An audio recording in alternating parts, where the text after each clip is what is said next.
Hey everyone, and welcome back to another video.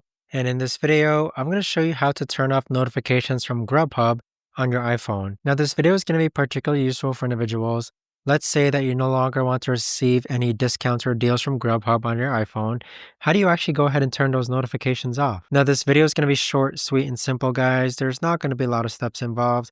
But in order to do this, what you're first going to do is open up the Settings app. Next, you want to scroll down to where it says Notifications.